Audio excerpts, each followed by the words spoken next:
అంటే దీంట్లో మొత్తం ఎపిసోడ్ లో ఫస్ట్ 5 కోట్లు ఇన్వెస్ట్మెంట్ చేసిన ఒక బాధితుడి రూపంలో ఉన్న సత్య ఇప్పుడు తను ముందుగానే అలర్ట్ అయిపోయి భూములు ఈ స్పా సెంటర్లు రాయించుకొని నేను నీకు భరోసా ఉన్నా నీకు ఏం కాదని చెప్పేసి ఇప్పుడు ఈ టీం లీడర్కు ఉన్నటువంటి హేమకాంత్ రెడ్డిని డిస్టర్బ్ చేసి ఇదంతా డిస్టర్బ్ అయిపోద్దని చెప్పేసి సత్య వెనుకుండి సపోర్ట్ చేస్తున్నాడు మధుకు. మెయిన్ గా మళ్ళీ కూడా అడగండి, ఈ రమావత్ మధు అనేట ఆయన జైలుకి పోయిన తర్వాత వాడు వచ్చిన తర్వాత వీళ్ళందరినీ కూడా హేమకాంత్ రెడ్డి పటాన్ చెరువులో మచ్చేందర్ అనే ఒక పెద్ద మనిషి దగ్గరికి అందరినీ పటాన్ చెరువు కానీ డోను ఆ డోను కర్నూలు అదెప్పుడు జైలు పోయిండు? ఇంతకుముందు పోయిండు. ఇప్పుడు ఇప్పుడు బాలాజీ ఇంతకుముందు కూడా పోయిండు. అప్పుడు పోయినందుకే కదా వీళ్ళంతా రోడ్డున పడ్డారు. ఓకే, జైలు అప్పుడే వీళ్ళు మోసం జరిగిందని గుర్తించారు. అంతవరకు ఎవరు తెలియదు. ఒకవేళ ఆయన జైలుకు పోకపోతే కూడా ఇంకొక 30 నుంచి 40 కోట్ల రూపాయలు అక్కడ నుంచి ఇంకా అయిపోతున్నాయి, కంటిన్యూ అయిపోతున్నాయి. మొన్న ఆయన సిగ్నల్ టీవీలో కూడా ఒక ఇంటర్వ్యూ ఇచ్చిండు. అవును, సిగ్నల్ టీవీలో ఇంటర్వ్యూ ఇచ్చిన క్రమంలో కూడా ఇక్కడ ఉన్నాడు ఆయన సత్యనట ఆయన ఉన్నాడు, వీళ్ళతో పాటే ఉన్నాడు. వీళ్ళు ఫ్రాడ్ చేసిన వాళ్ళు కదా. తరచుగా భరత్, శైలజ గారు, మధు ఓన్లీ సత్య గారికి మాత్రమే కాంటాక్ట్ ఉన్నారు. ఇప్పుడు ఆయన కూడా బాధితుడు కదా, బాధితుడు అయినప్పుడు మిగతా బాధితులను కూడా సమానంగా చూసుకోవాలి కదా. ఆయన స్వార్థానికి ఆయన చూసుకొని వీళ్ళందరినీ కాపాడుతాని ఎందుకంటే డబ్బు ఎక్కువ ఉందనే అహంకారం వాళ్ళకి ఎక్కువ ఉంటుంది అనమాట. ఆయన కూడా నాకు తెలిసి వేరే వాళ్ళకి బినామీ ఉన్నాడని కొందరు చెప్పిర్రు. అవి కూడా డీటెయిల్స్ మేము తీస్తున్నాం. ఎందుకంటే ఆయన ఒక్కడి కోసం ఇంతమందిని బలి చేస్తే మేము కూడా ఊరుకోం కదండి. వీళ్ళందరి కోసం మేము ముందరకు వచ్చినాం. మమ్మల్ని కూడా డైవర్ట్ చేసే విధంగా ఇక్కడ హేమకాంత్ రెడ్డే తప్పు, హేమకాంత్ రెడ్డే దీనిలో ఫ్రాడ్ అని ఆ యొక్క సత్య అనే వ్యక్తి కూడా చెప్తున్నాడు. ఇగో ఆ యొక్క సత్య అనే వ్యక్తి మాట్లాడుతున్నటువంటి వీడియో కూడా మీరు చూడండి. నా మొబైల్ నెంబర్ రాదు కదా సార్ లైవ్లో అని చెప్తుండు అక్కడ. ఎందుకంటే స్క్రోల్ చేస్తున్నప్పుడు ఆయన వాట్సాప్ నుంచే స్క్రోల్ చేస్తున్నారు అక్కడ. నా మొబైల్ నెంబర్ రాదు కదా సార్ సత్య అనేట ఆయన. ఇప్పుడు వీళ్ళందరూ కూడా నైట్ టైం వెళ్ళి ఆ యొక్క టీవీలో వాళ్ళు చెప్పడం జరిగింది. ఆ తర్వాత నేను కూడా కాంటాక్ట్ అయ్యాను, వాళ్ళ అడ్వకేట్ శ్రీకాంత్ అనే వ్యక్తిని కాంటాక్ట్ అయితే, అవును మీరు ఒక ఛానల్లో మీరు ఎవరు ప్రధాన నిందితులు మధు, శైలజ, భరత్ చౌహాన్ వీళ్ళు వెళ్ళి ఇంటర్వ్యూ ఇచ్చారు, అవును ఆ ఒక్క ఛానల్కి ఎందుకు వెళ్ళారు మాకు కూడా ఇవ్వండి అని నేను అడిగాను. నాతో పాటు చాలా మంది మీడియా మిత్రులు కూడా అడిగితే ఎక్కడ మళ్ళీ ఆ ఇంటర్వ్యూ తర్వాత వాళ్ళు అబ్స్కాండ్ అయిపోయారు. అదే కదండి నేనేమంటున్నా, ఇప్పుడు ఇవన్నీ ఈ సత్యకి ఈ సూచన ఇస్తున్నటువంటి వ్యక్తి కూడా ఇంకొక ముస్లిం అబ్బాయి ఉంటాడు అన్నమాట. ఆయన పేరు వచ్చేసి ఇంతియాజ్. ఆ ఇంతియాజ్ అనేట ఆయన ఏంటంటే కేవలం సత్య అనేట ఆయనకు సలహాలు ఇవ్వడం కోసం 10 లక్షల రూపాయలు ఆయనకు జీతం. ఈయనకు సలహాలు ఇచ్చి ఈయన అన్ని టీము అంతా చూసుకోనిక్క, ఈయన బిజినెస్లు అన్నీ చూసుకోనిక్క ఆయనకు ఒక 10 లక్షల రూపాయలు ఈ సత్య అనేట ఆయన డబ్బులు ఇస్తాడు. ఇదంతా చెప్తున్నా కదండి. ఎప్పుడో బాధితులకు న్యాయం జరగాలి. పటాన్ చెరువులో ఎప్పుడైతే హేమకాంత్ రెడ్డి పంచాయతీ పెట్టి ఇట్లా మేము మోసపోయినామని రమావత్ మధుని అందరినీ పిలిపించిన రోజే 2 రూపాయల ఇంట్రెస్ట్గా అందరి డబ్బులు నేను ఇస్తానని రమావత్ మధు ఒప్పుకుంటే, రమావత్ మధుని పక్కకు తీసుకుపోయి రమావత్ మధుకు వేరే విధంగా భరోసా ఇచ్చి తర్వాత అప్స్కాండ్ చేయించినటువంటి వ్యక్తే ఈ యొక్క సత్య. యాక్చువల్గా మీరు ఫస్ట్ టైం మధు రమావత్ను అప్రోచ్ అయినప్పుడు ఆయన కొంత ఇవ్వడానికి సిద్ధంగా ఉన్నాడు. 100% 2% ఇంట్రెస్ట్ కొంత మీ డబ్బులు మీకు ఇస్తానే 2% ఇంట్రెస్ట్.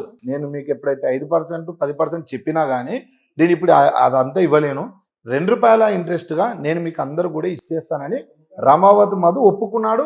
ఆ ఒప్పుకున్న సమయంలో కూడా మచ్చేందర్ అనే పెద్ద మనిషి అక్కడ పటాన్ చెరువులో ఆయన కూడా సాక్ష్యం దీనికి, ఆయన సమక్షంలో ఇదంతా జరిగింది. తర్వాత ఆయనను డైవర్షన్ చేసి సత్య అనేట ఆయన ఏం చేసిండు, ఇట్లా ఇస్తే మొత్తం పోయేటట్టు ఉంది, దీన్ని ఎట్లా నేను ఎక్కువ తీసుకోవాలని ఆశపడ్డా మరి ఇంకేమా లేకుంటే ఇంకేం మాట్లాడుకుని తెలియదు. కానీ ఇప్పుడు ఇందాక హేమకాంత్ రెడ్డి ఏడుస్తూ మాట్లాడుతున్నప్పుడు కూడా చెప్తుండు కదా, నాకంటే సత్యనే నీకు ఎక్కువైందా, నేను ఇంతమంది టీములు నీకు గ్యాదర్ చేసి ఇంతమంది ఈరోజు నీ వెనక మేము ఉన్నాము అని అంటే నువ్వు కేవలం ఒక సత్య కోసం నువ్వు నన్ను పక్కకు పెట్టి నాకు రెస్పాండ్ కాకుండా ఉన్నావు అని హేమకాంత్ రెడ్డి ఏడుస్తుండు కదండి. అవును, వీడియోలో ఏడుస్తున్నాడు కదా, వీడియోలో ఏడుస్తున్నాను. నేను సత్య గారికి కూడా ఒకటే చెప్తాను, మీరు బాధితులు కదా, బాధితుల్లాగానే అందరి సమక్షంలో ఉండి అడగండి. చాలా వీడియోలలో కూడా ఇప్పుడు ఇంతకుముందు ప్రతి ఒక్కరూ మా రమావత్ మధుని డామినేట్ చేసి అడిగిన వాళ్ళే, కానీ వారి చేతనే సత్య ఏం చేస్తుండు, మెల్లగా సెటిల్మెంట్ చేయించుకుంటూ వస్తుండు. ఇప్పుడు మన దగ్గరకు కూడా సుమారు ఆ రోజు 50 మంది వచ్చారు కదా, అందరు కలిసి ఒక 120 మంది మన దగ్గరకు వచ్చారు.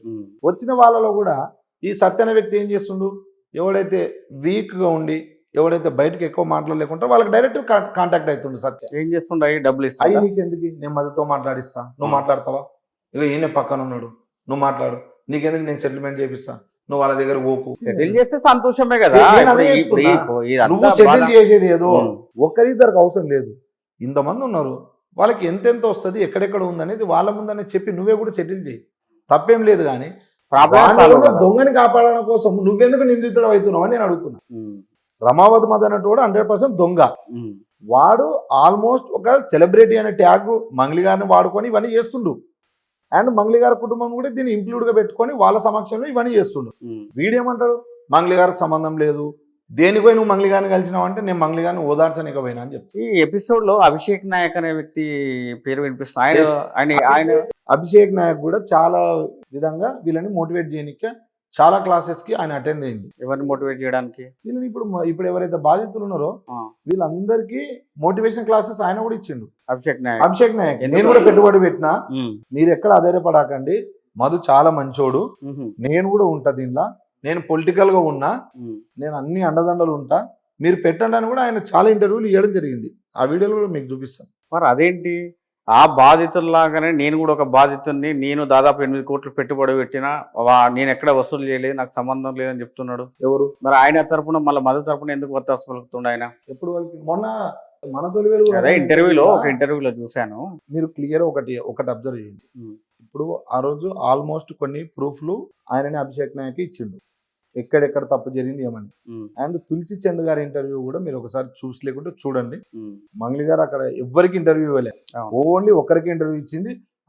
ఆ ఇంటర్వ్యూలో కూడా మొత్తం పాటలు పాడించి లాస్ట్ ఒక 5 నుంచి 10 నిమిషాలు మాత్రమే ఈ యొక్క టాపిక్ గురించి. అంటే ఇక్కడ బాధితులందరూ ఇంత వలసపోయి ఇంత ఏడుచుకుంటూ రోడ్డు మీద తిరుగుతూ ఉంటే ఆమెను కూర్చోబెట్టి పాటలు పాడిస్తుంది ఆమె కూడా. కొంచెం నేను అదే ఏమంటున్నా, ఇంత ఆ టాపిక్ ఇంత బాధలో ఉన్నప్పుడు వారిని మీరు డైరెక్ట్గా ముక్కుసుట్టి, ఇప్పుడు మీరు ఎట్లా నన్ను కూర్చోబెట్టి అడుగుతుర్రో అట్లా వాళ్ళని ఏందమ్మా ఎందుకు ఇట్లా జరుగుతుంది అనేది డైరెక్ట్ అడగకుండా మంచిగా ఎంటర్టైన్మెంట్ చేయించి పాటలు పాడించి, అంటే దీనిలో కేర్లీ గారిని డైవర్ట్ చేయనిక, మంగ్లీ గారు ప్రజల మైండ్ని, మీడియాని, పోలీస్ వారిని డైవర్ట్ చేయనికని ఇవన్నీ చేస్తారు. ఎందుకంటే ఫస్ట్ నుంచి కూడా ఆమె ఫస్ట్ ఒక అడ్వకేట్ గారి దగ్గర పిలిపించి అట్లా చూపించడం, తర్వాత సుబ్బారావు అనే అడ్వకేట్కి డ్రంక్ అండ్ డ్రైవ్ టెస్ట్ చేయించడము, తర్వాత మీడియా ముందుకు వచ్చి ఏడవడము, తర్వాత మల్లంగోరు వచ్చి నా తమ్ముడిగా ఇట్లుంటాడు, వీడ తప్పు చేసేది, ఈ మొఖమా మీరు ఎట్లా చెప్తారు, మీడియా వాళ్ళే దీనికి సాక్ష్యము, నేను మీడియా నుంచి వచ్చిన, నేను గిరిజన బిడ్డని అని ఇట్లా ఒక్కొక్కటి స్టెప్ వేసుకుంటూ అందరినీ రెచ్చగొడుతూ ఇక్కడ ఇప్పుడు దీనిలో పెట్టుబడి పెట్టిన వాళ్ళు గిరిజన కులస్తులు ఉన్నారు, ఎస్సీలు ఉన్నారు, బీసీలు ఉన్నారు, రెడ్లు ఉన్నారు, అందరూ ఉన్నారు. సబ్బండ కులాలు అందరూ కలిసి దీనిలో పెట్టిరు వాళ్ళు. మీరు ఓన్లీ నేను గిరిజన అంటే ఎట్లా అండి?